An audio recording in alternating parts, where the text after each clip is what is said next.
Let's go over Leetcode 1378 SQL replace employee ID with the unique identifier. So we're going to have two tables in this question. We have table employees and table employee uni. So with the first table employees, we have our column name, we have ID and name. The types are int and varchar respectively. The ID is our primary key. It's the column with unique values for our table. Every row of our table contains the ID and the name of an employee in a company.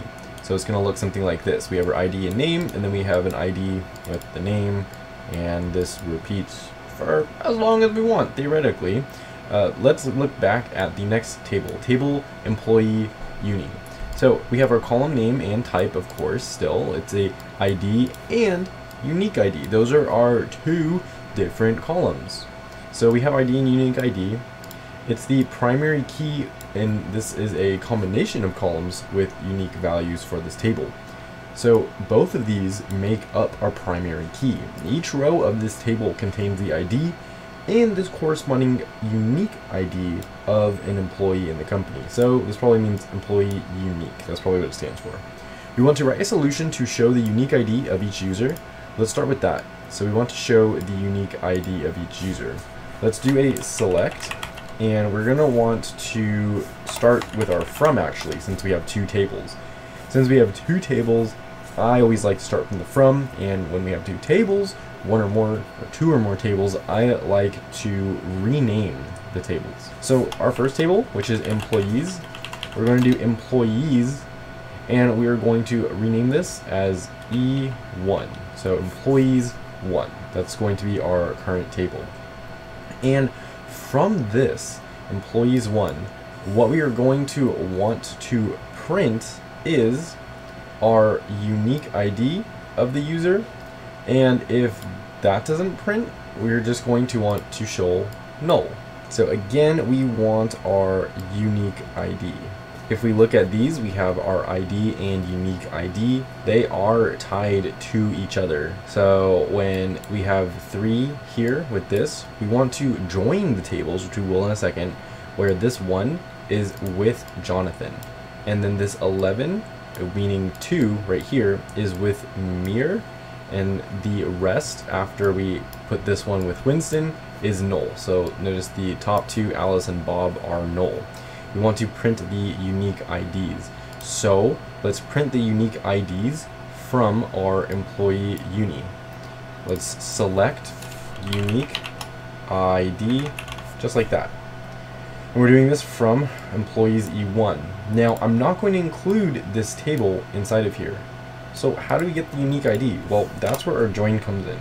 So we're going to want to do a left join. There's all different types of join, but we're going to do a left join here because we want to take what we have in here and join it to what we have here, giving us null values for the ones that they don't exist. So this allows us to do that. We're going to have a left join, and we are going to have our employee uni like this. We're going to want to join this with our E1. That's why we don't have to include it in our from.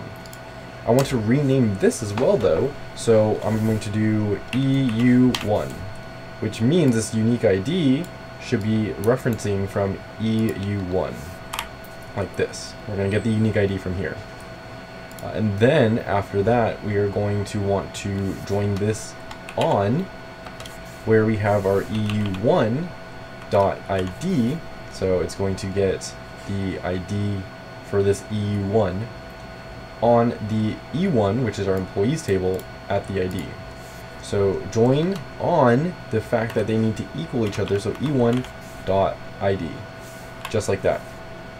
And that should pretty much be it. Let's see what our output looks like. We have our unique ID and name as well. So we're also going to want to print out our E1.name because we are getting the name from our employees table. So E1.name, let's do that. Let's submit and see what we get. Hopefully we pass. I think we'll pass. We'll see if we pass.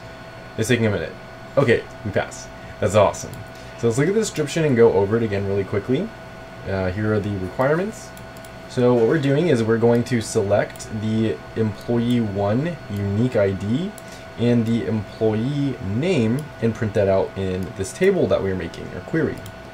And this is going to happen from our employees E1. We're basically making, think of it as we're making a new table with this E1.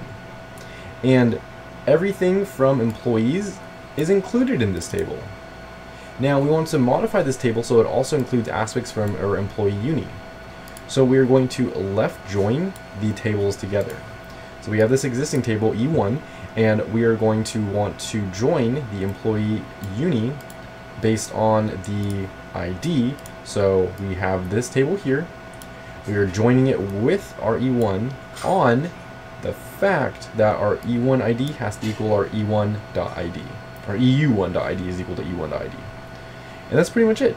That's going to be how we replace employee IDs with the unique identifier. If you have any questions, please leave a comment below. And if you want more SQL, check out that playlist below the like button.